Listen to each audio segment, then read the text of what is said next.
my name is Jeff Rolka. Welcome to this week's live event.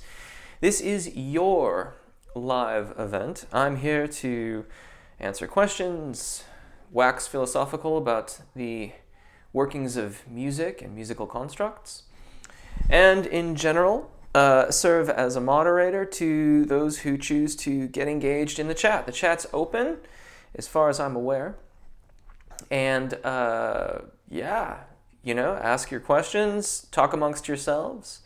By way of getting started, I don't remember the user's entire user ID. It's like Angel Shadow something, Shadow Song something. And they had a question about a guy that sings Grenade. Come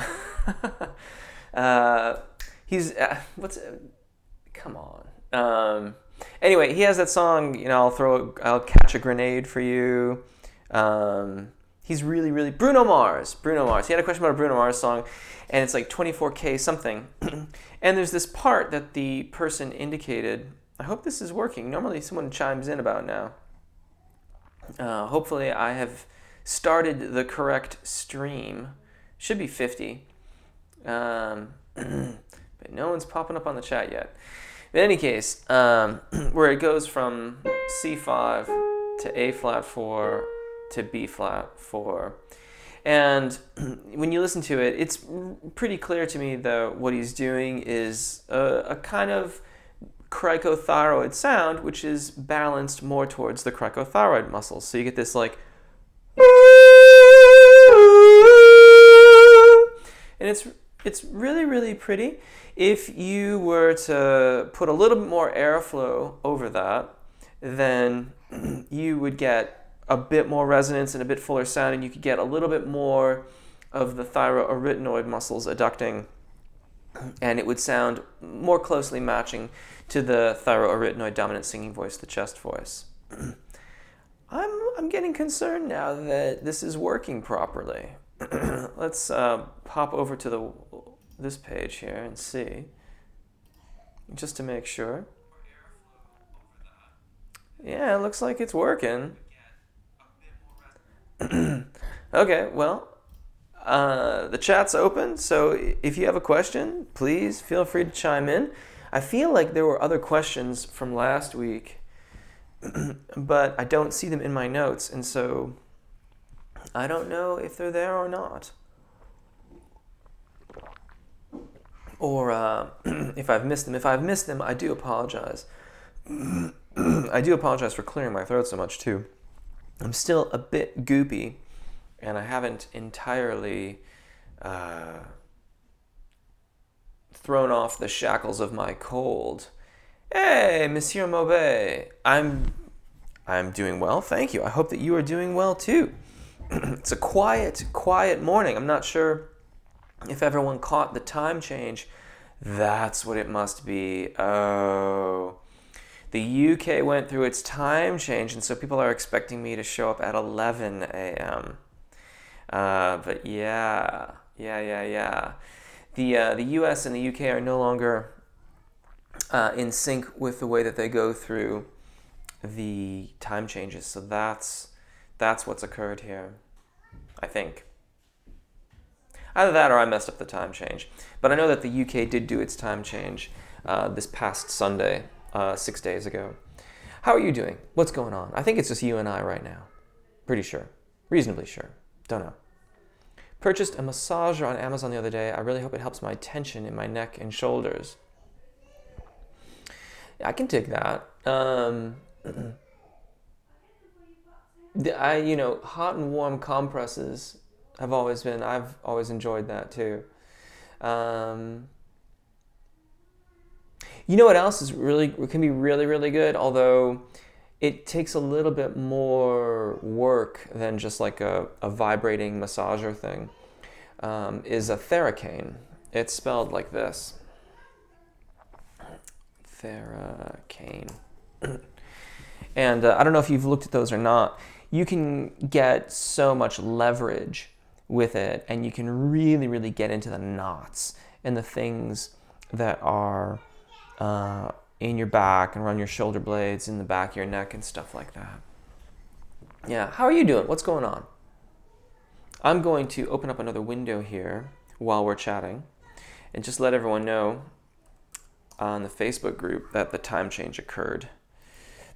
But I'm still watching and listening.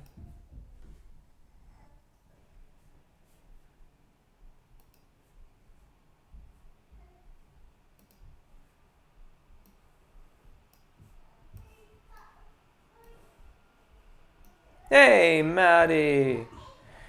Would you like me to post in the Facebook group? That I was just going over to Facebook, Maddie. Thank you. I'll take care of it right now because I'm already over there. Hey, Vishek. I'm doing well, thank you. Still a little goopy, as you will hear, but I'm doing fine. How are you?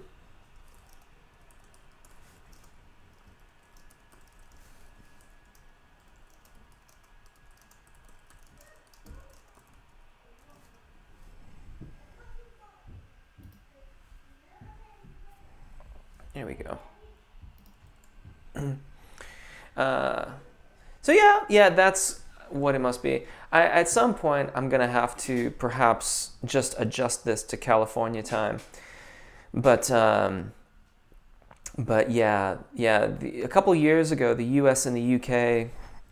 went off schedule. So the U.S. now does the spring thing early and the fall thing late. And it's not awesome. Yeah, of course, Monsieur Maube.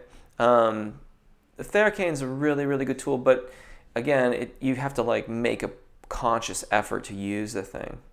Vishek, doing pretty good with the videos. Excellent. I'm really, really glad to hear that.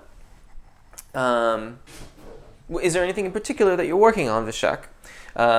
Because of the time change snafu, it's probably going to be a kind of quiet session. So now would be a really good time to ask hey, JC's Radiant Ray, good day to you. Any specific questions, such as like Monsieur Maube and I were talking about Theracanes and massage devices and stuff like that. Trying to think if there's anything else that's really, really good. Hello, Daniel Clark. Hey, Jeff. Appreciate all the videos. Great help. Awesome attitude. Hope you have a great day. Thank you. I appreciate that. Thank you. Yeah. That's really, really cool, and I appreciate you sharing that. So tell me, Vishek, what are you working on? What's going on? Daniel, if you care to expound a little bit on what you're working on, anybody for that matter. Soroku, bonjour. Bonjour to you as well. I should have had another cup of coffee this morning. I could have turned this into a coffee clutch, which would have been lovely. I've been recently, I discovered, I used to have fills. I really like coffee. And I was just shopping because I'm like a coffee sniffer. Like I'm the guy that goes in the shop and squeezes all the coffee bags to make those little discs like squirt the air out so I can smell like what the coffee's like. And I came across this one filtered soul. And the thing about it, it's a hazelnut kind of coffee. It sort of smells of hazelnut and all that kind of stuff. Hello, Zoroku again. Mrs. Webster, I owe you an email. Thank you so much for your kind thoughts, and I apologize for being so tardy in getting back to you. My apologies for not getting back to your incredibly thoughtful note. I will do that, though. But anyways, the thing about it was that in the filtered soul from Phil's, it reminded me of the coffee that I used to have at my private music theory tutor when I was studying at the University of Michigan. She wasn't part of the University of Michigan faculty. I used to take lessons with her outside of the university. And she always had this hazelnut coffee, and she'd very kindly offer me a cup of coffee because it was all a big pot of it brewing, and I'd have a cup of coffee. And I'm like, it just takes me right back. And the downside of this is that I'm drinking not like a huge amount, but like a little bit more than what I might normally have. But it's lovely. It just takes me right back to the Carytown Opera House in Ann Arbor, and the smell of it is amazing. I have such nostalgia for it. I used to love going for those lessons because I always felt like this is really silly, but because I was in the university studying music, but when I went to those lessons, I really felt like a musician. Don't know why. So I know I got a couple questions on screen now. I was wondering, can one change the repertoire of singing in a quick space of time, or does it take months and months to get the grips of a new style of singing? That's a really great question, and a very timely question, in fact, as well. I'm working with a few people who kind of alternate between genres. And I'm thinking about, in answering this, I'm thinking about Wynton Marsalis, who's a trumpet player of note and a jazz educator and educator in general, who has done so much for music education in the US and in the world really. And he claimed that it took him 6 months to make the transition between jazz and classical. Now, I don't have anything to support this, but speaking from my own experiences, some genres are a little bit easier to translate between than others. I think jazz and classical are about as extreme as you can get, because the feel of jazz is so much a part of the performance, the way the pulse feels, the way that one integrates with the pulse of the music. And classical are very, very different. But if you're transitioning between, say, pop rock and classical, as a vocalist, I think that the overall aperture around the larynx would be challenging to transition between. But I think that with practice, going back and forth between the two would become easier with time. But as to how it would ultimately work out for you, hard to say. It really depends on how adaptable you as an individual are, and how cognizant you are of the orientation of the internal structures as they're working. Greg, hey Jeff, do you have any tips for how to keep the soft palate up while singing?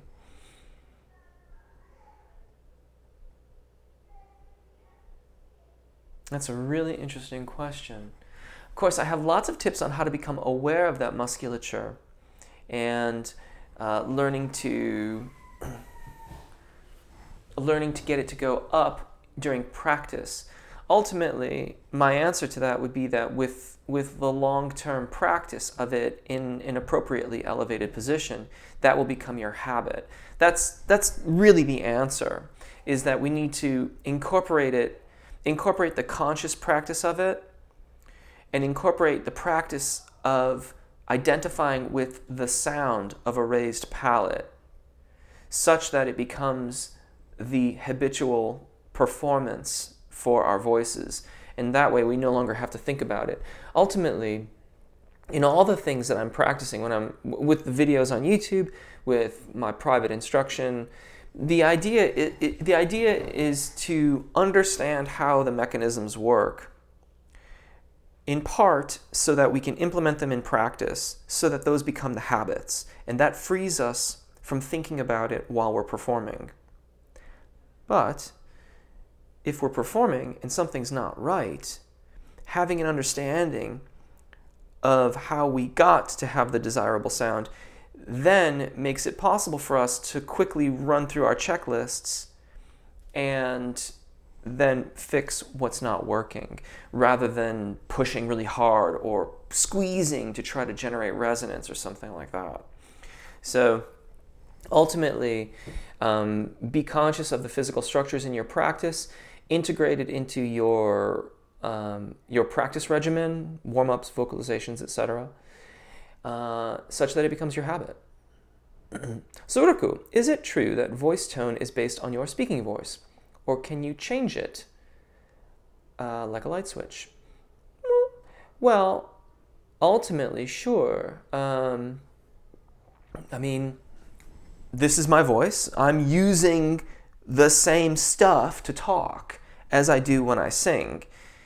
But when I'm singing, I don't allow vowels to shift position in the oral cavity just of their own free will, I reconcile those differences so that I get consistent response.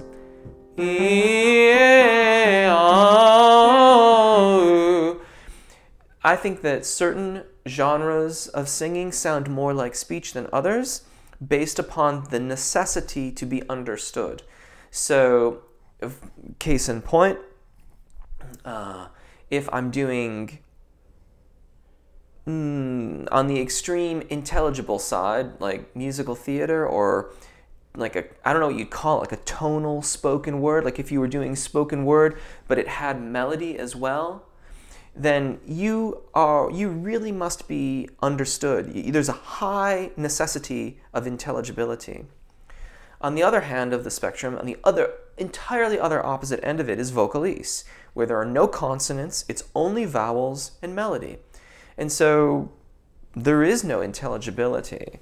And I think that those two carry with them, like if you're going to really, really focus on the resonance, the color, and the purity of your vowels, there's no onus of intelligibility on you. And so your singing voice is probably going to be quite a bit different than your speaking voice. Here on this other side, though, it's probably going to be a lot more recognizable as your speaking voice. JC's Radiant Ray, I have often heard you say that the place to start with a new song is with a neutral tone production. I think, yeah, that's pretty much the MO in everything. I always want to come from a neutral position, whether it's vocalizations or song work. But yes, you're correct. Any tips as to how to neutralize a song and then make it your own? That's an awesome question.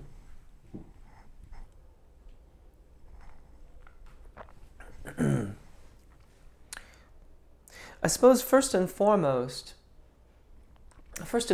is to work towards a neutral or balanced tone production in your vocalizations, so that when you're vocalizing, you have you're doing as little as possible to maintain proper phonation. So you've got good airflow and good engagement, and you've cultivated release at the larynx such that you're getting the neutral, natural vibrational patterns of the voice.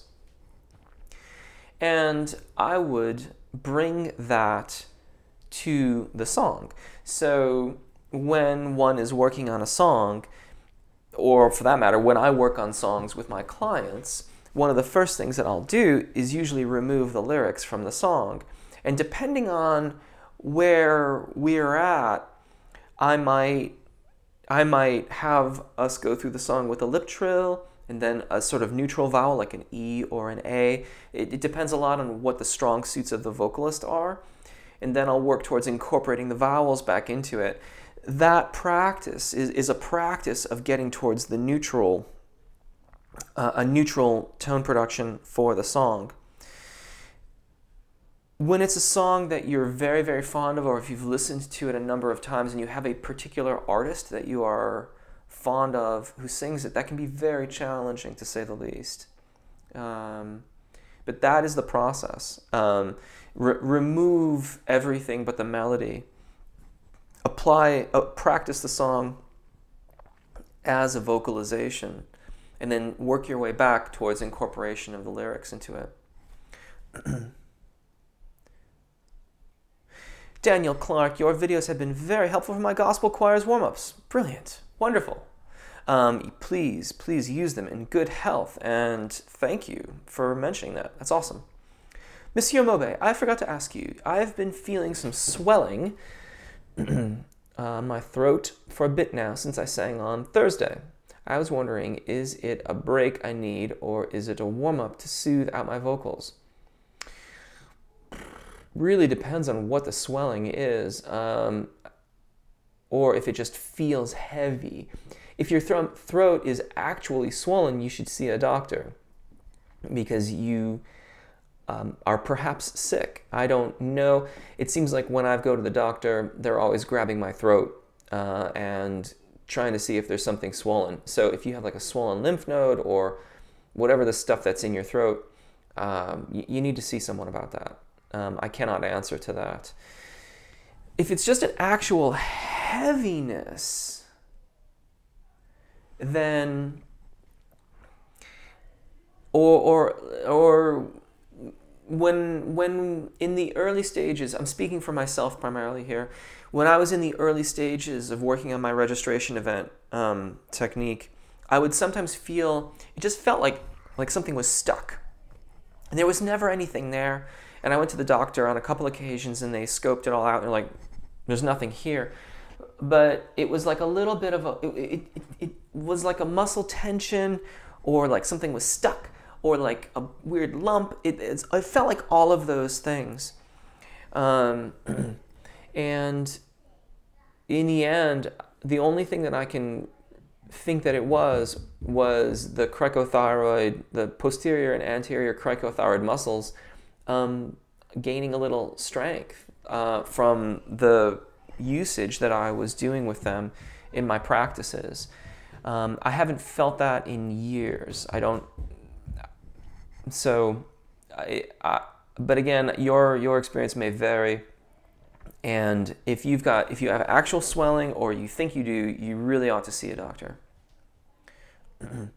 Vishek, I have a question actually. Is it necessary to be loud while singing high scales? My voice has a very little volume to it. Even while talking, my voice is not that loud. There's a baseline level of phonation in order to maintain consistent tone. So, when you're lower down, if I want to maintain that volume, there's going to be a subtle adjustment to my timbre as I ascend.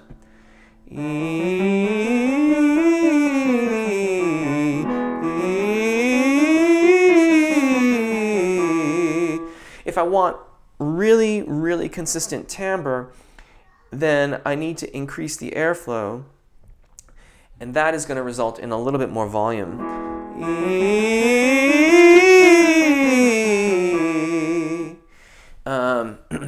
And that's about the baseline. I can probably, if I were not talking so much and singing more, I could probably get that to be more consistent and a little bit less.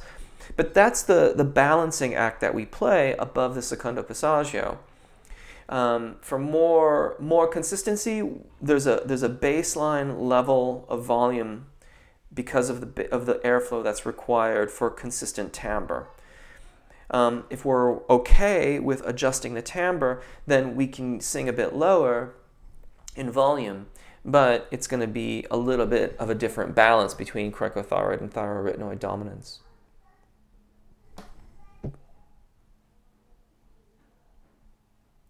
Zoroku at JC's Radiant Rays. Zoroku, would you do a video on beginner singer understanding the anatomy of voice, or give us a base of the vocabulary? Yeah. That's a really awesome request. Vocabulary for singers. Happy to. Now, there is one problem with that. And that is that different schools of vocal pedagogy, different schools of voice teaching use different vocabulary. This is why there's so much confusion over head voice and falsetto. Different schools use those terms to mean the same or different things. So when I talk about it, head voice is cricothyroid dominant singing. That's why I say the musculature, because I'm trying to be very definitively clear about this. Though if you don't know the musculature, it means little to nothing.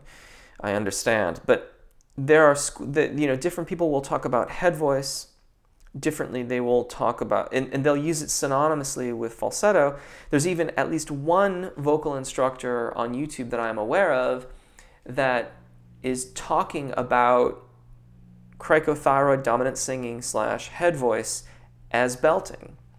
And that's at least where in my training and what the vast majority, at least the majority of instruction and information that I have found would suggest that that's not correct.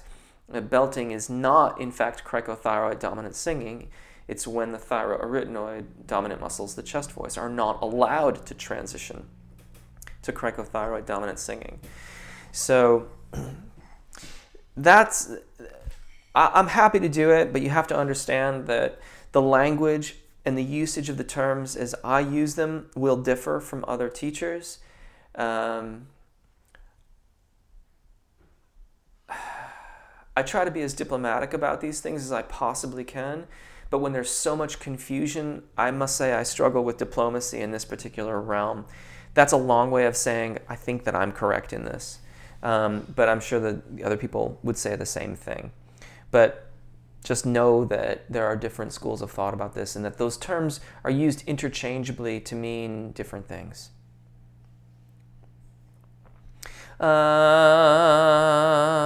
JC's Rating Ray adds Rolka, Mrs. Webster chiming in here regarding different styles. I'm a mezzo Broadway style singer, but last fall was invited to sing first soprano in an a cappella classical group, September until March. Difficult but doable. There you go. I believe that was Monsieur Maubet who was asking about that.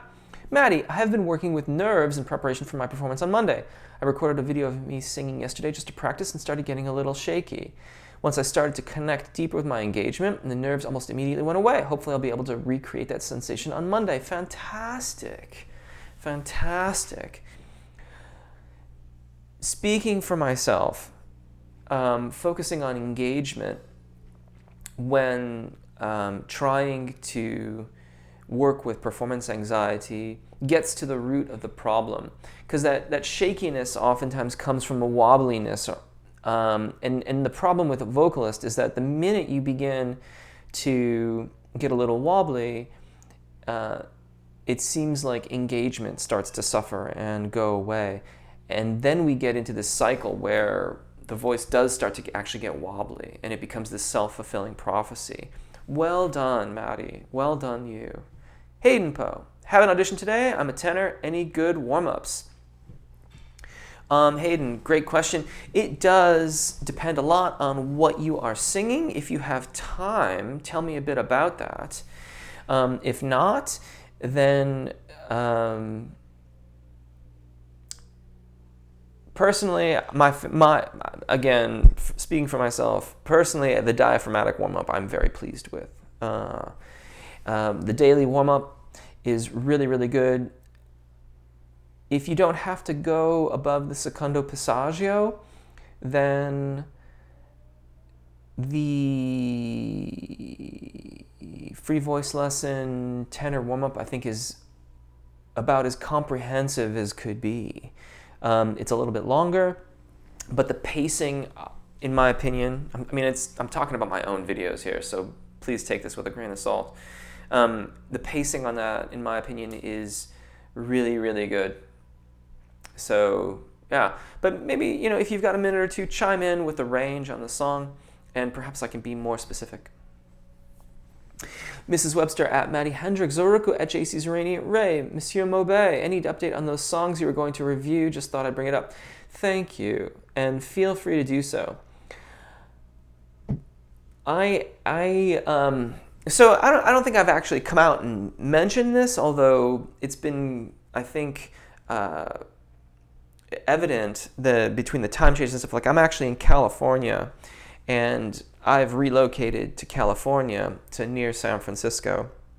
So I'm back in the U.S. I'm not in the U.K. right now, and won't be living in the U.K. For the foreseeable future. So right now, most of my equipment is in the middle of the Atlantic on a container ship.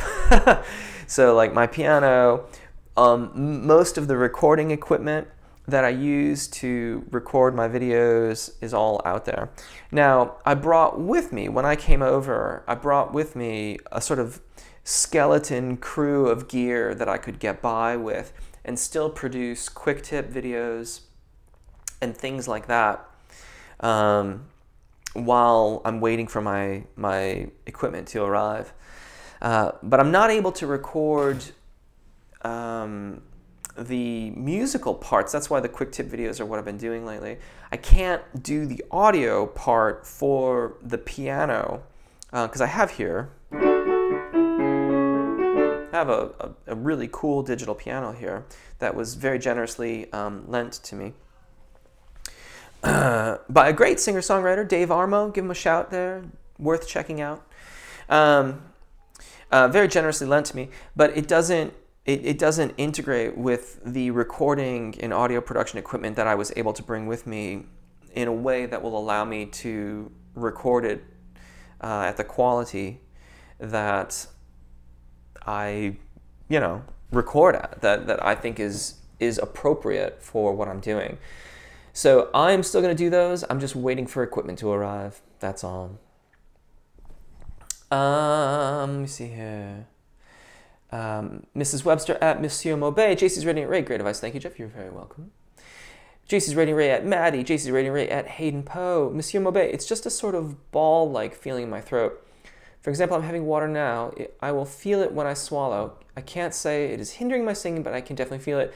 Now, again, I am not a doctor, and I advise you to see your doctor. That is my immediate advice. But that sounds an awful lot, a lot like what I was dealing with. And having heard you a few times, I wouldn't be surprised if that's what's going on, but I really must advise you to see someone, an ENT, or at least your GP, so that they can have a quick look and say, no, you're fine. Vishek, thank you very much. You're very welcome. Pleasure. Trinity Preacher, hey, haven't heard from you in a while. God bless you, Jeff, and your family in Jesus' name. Thank you. My question may be a bit uncommon for many. What am I doing wrong when singing that I am unable to maneuver the saliva accumulation and breathing? Probably nothing. It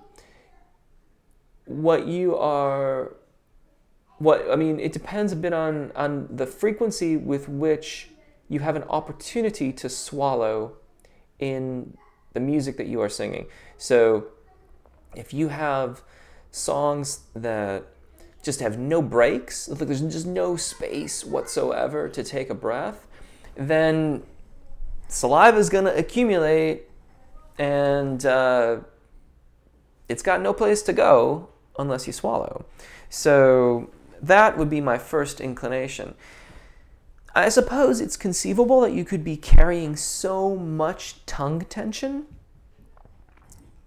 that the soft tissues and structures in your mouth aren't being allowed to move, but I think that's a bit of a stretch. What I would suggest is, in working on the songs that you are singing, look for opportunities to have a quick clearing of the mouth.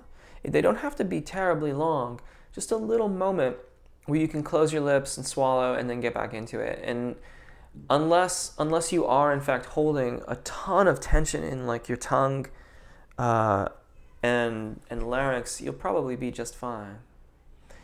Nite, hey Jeff, I'd love if you'll watch one of my covers. I wanted to ask you how I can get control over my whistle register. Yeah, for things like that, really get in touch with me through the website. So either jeffrolka.com or voicelessonssf.com. There are contact sheets, and we can go through the process for doing that. Monsieur Maubet at Mrs. Webster. Monsieur Maubet, I'd still stay as a popular and rock. Oh, it's still at Mrs. Webster. Maddie, I've heard of some singers raising their right hand when they go for a high note. I was told by old teachers that it expands the diaphragm or something like that. But doesn't it expand the rib cage, allowing more room for more air? Okay.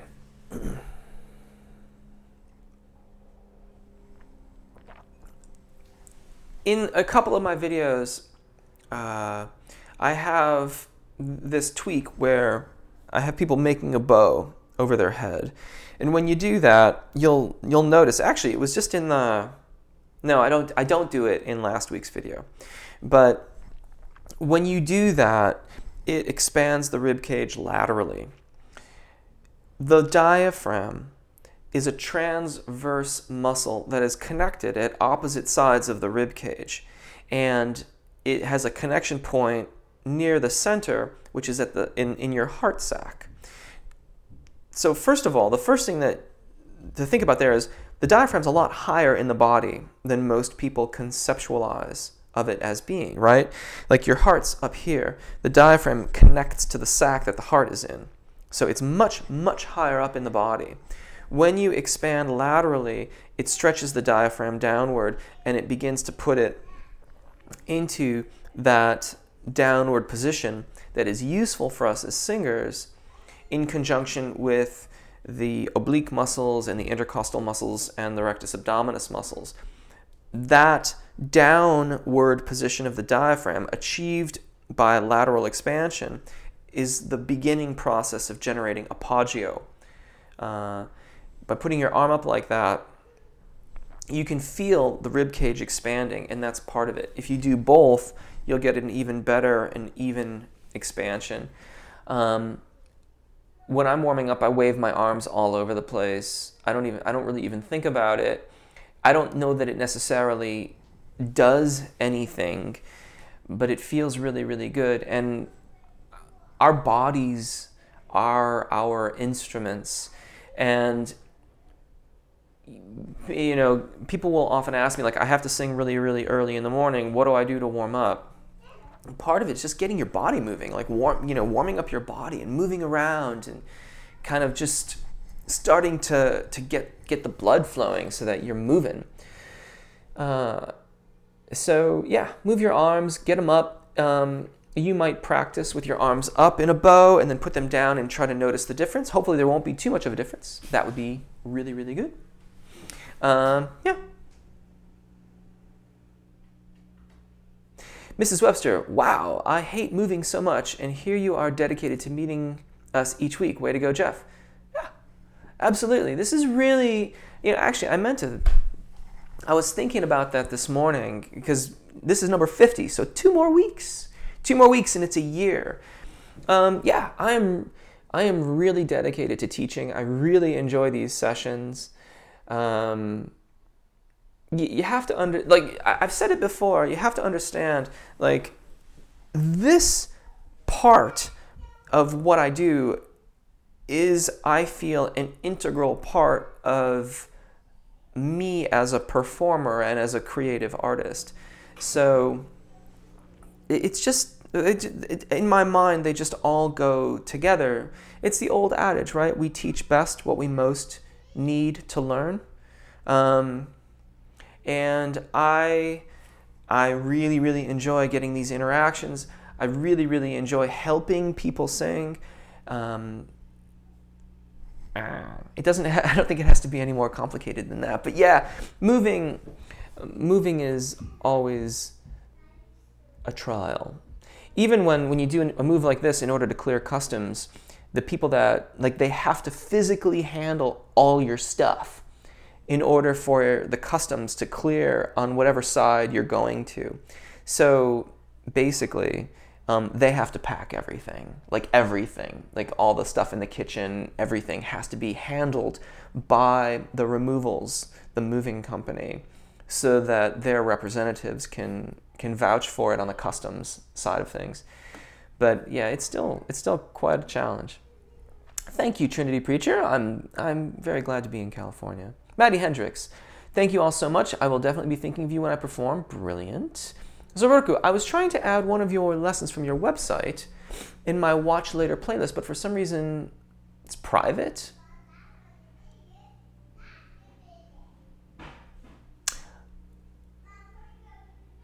That's weird. I don't know why that. I will look into it, Zoroku, and see. If you could, Zoroku, I don't know if you have. I think we've communicated via email before. If you could send an email to me with a link to that video so I can have a look at it. I don't know why it would do that. Jason's Renny Ray, I have a follow-up to Zoroku's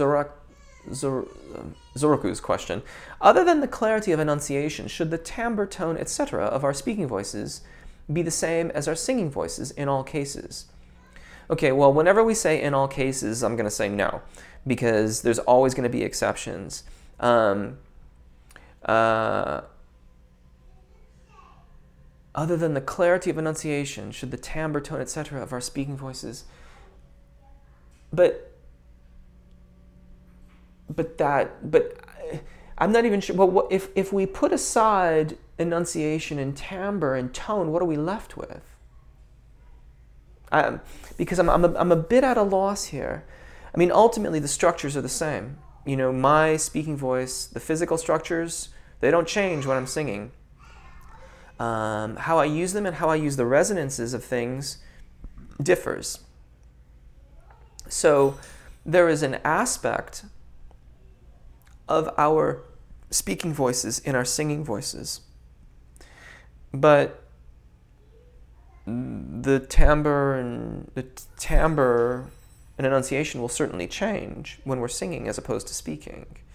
I'm really sorry, JC's Radio Ray. If you could clarify or give me a little bit more, then perhaps I can be more helpful in that. Monsieur Maubet, as one gets older, does their ability to belt out power songs drop off? Whoops, scrolled. I was listening to a Noel Gallagher audio clip, and he was saying as he gets older, his ability to smash out those power songs has decreased a little, and that's why he sings a little softer and a higher pitch. I just found this very interesting, and I've also seen this happen with his brother Liam as well. Muscle elasticity. Say that 10 times quickly. Muscle elasticity tends to diminish as we age.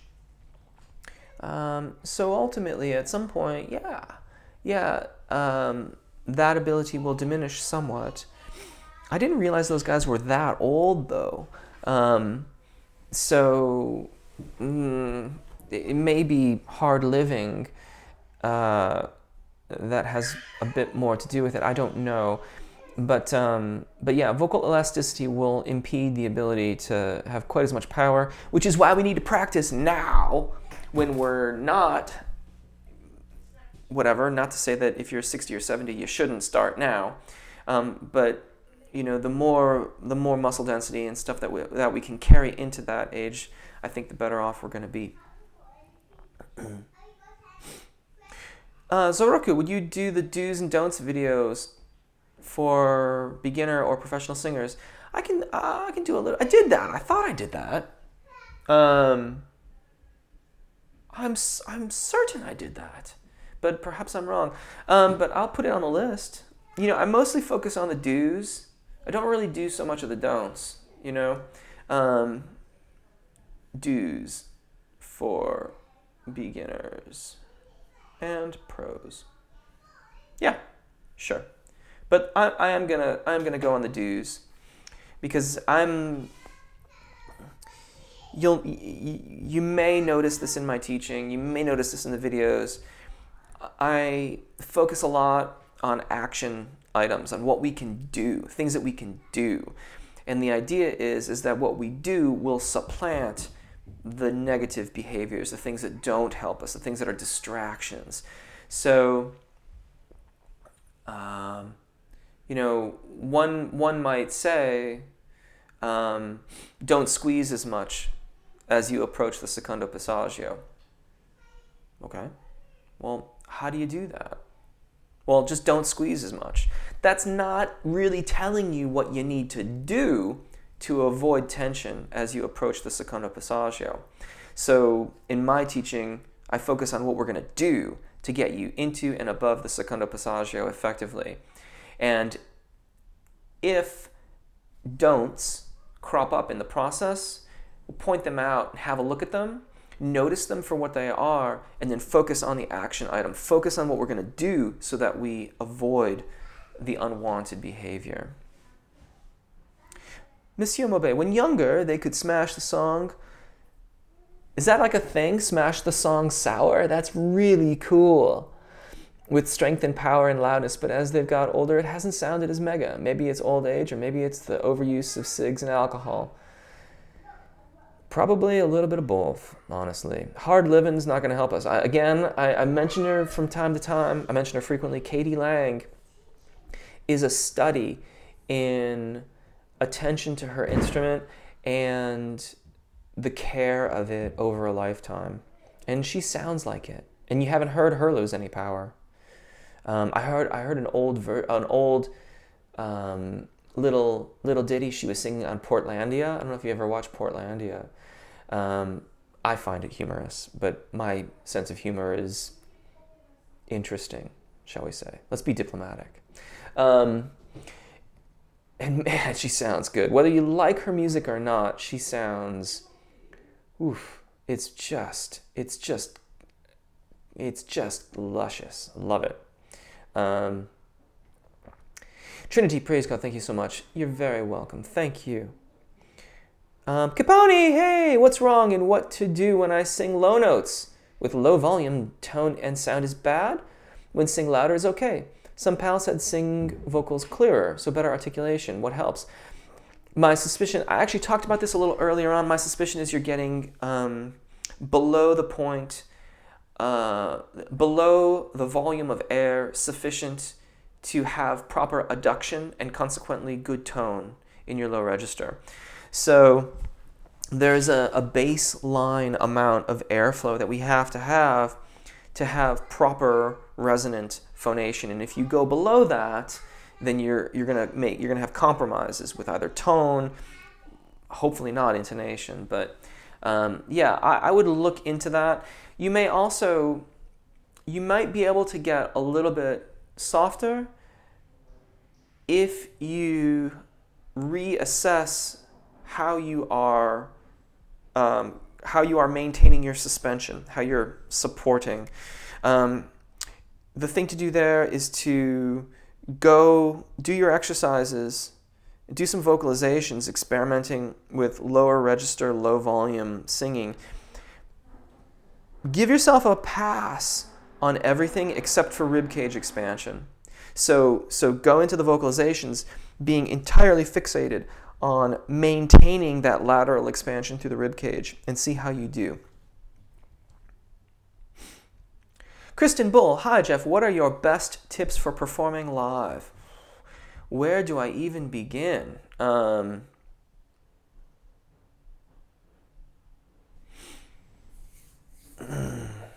Okay, I got it. Oh, in the morning. Oh, I'm glad I caught that. The short answer to that is wake up at least 2 hours before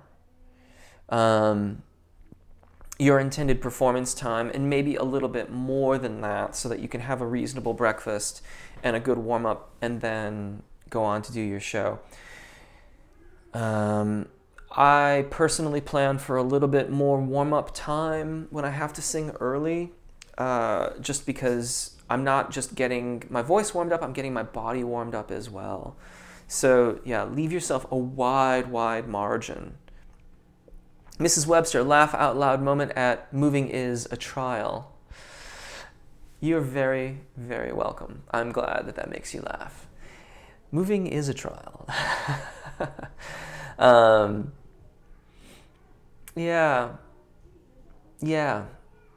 Yeah, boy, man, the nuts and bolts of it. And I'll tell you what, man, move internationally. That's a trial.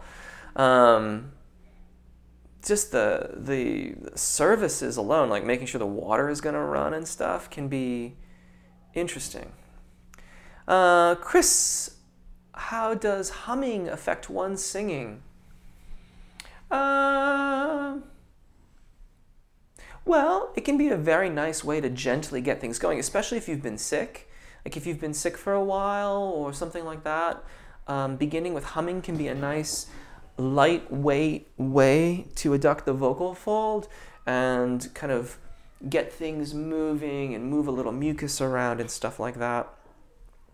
In general, humming, M, when we hum, we're doing M, right?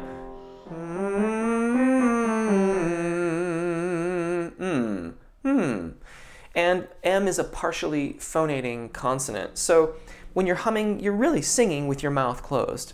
And in the configuration of an M, you could just as easily do this with N. Just there the lips are typically parted and the tongue is lifted. Yeah, partially phonating consonant, very, very similar to singing. Trinity Preacher, I just tried the right hand lifting, does feel great, excellent. I never put that articulate movement in connection with the expansion of the rib cage. Wow, beautiful. There you go. Brilliant. Yeah. But that that's what a lot of this stuff is when I or other voice teachers are asking you to, put your arms up or move around or, do this or do that. We're trying to get your body oriented in a way that's going to help you connect with your support, or like with the inner smile thing, the big cheeky smile. It's about nasal pharynx and soft palate lifting. Those outward gestures are meant to adjust inner shapes. Meant to include timbre and tone, not to exclude them. More simply put, should our goal be to sing as much as possible the way we speak, I feel right or wrong that my singing voice should differ. Am I wrong? No, not at all. Not at all. This again, this comes to the spectrum of intelligibility, is what I call it. On the one side, you've got Vocalese, and the onus is entirely on the melody and the formation of the vowels. Consequently, the shaping of those things is going to differ quite a lot from our spoken voices. On the other hand, is what I was calling a tonal spoken word, if there even is such a thing, where there's a melody, but we're doing spoken word poetry. And so we have to have a melody, but the onus is highly weighted towards being understood. And so because we're so focused on enunciation, we're almost certainly going to make some concessions towards vowel formation. And consequently, our voices are going to resemble our speaking voices a little bit more closely. Most of us are in the middle.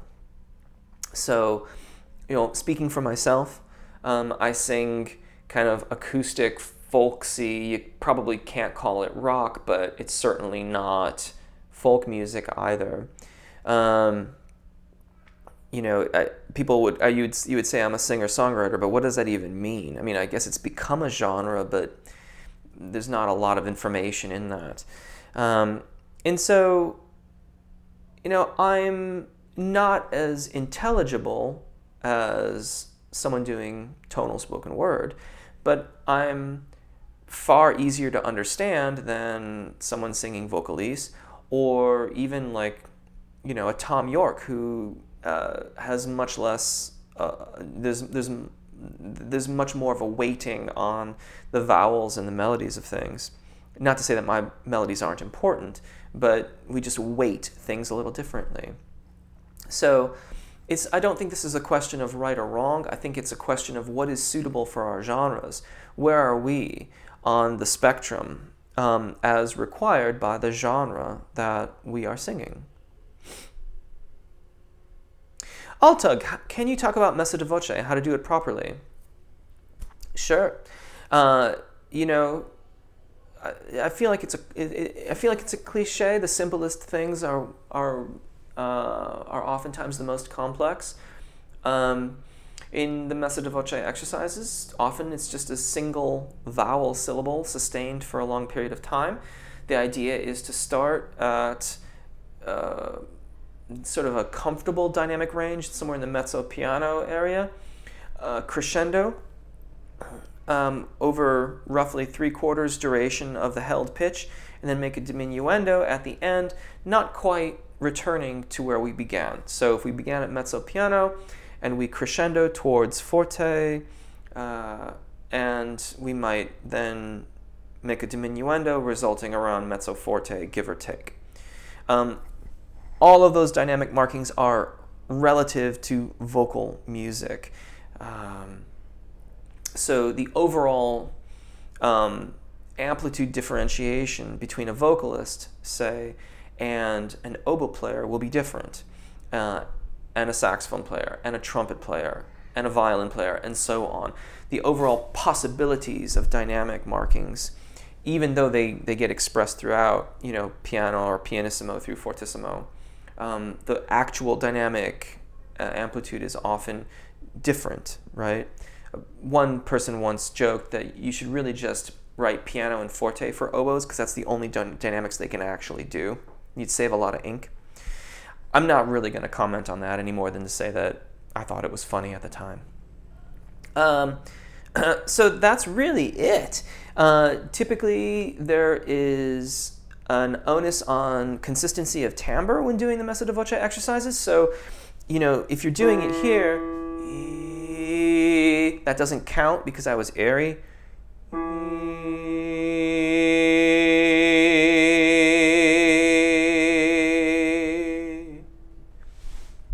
Is generally the idea. When I do them on the channel, I usually use that chordal accompaniment and things like that, although there is one video where I just kind of fade out on the end with a few of those.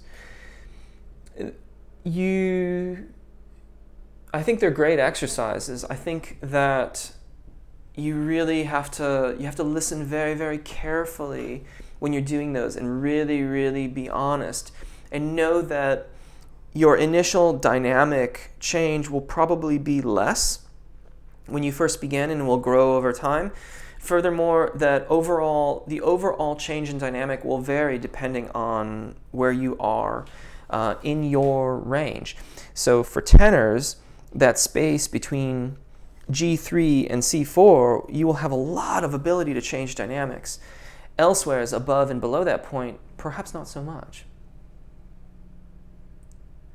And hello to you as well, Altug. Greg, did you ever get feelings of vocal inadequacy when you were learning? How do you deal with things like that?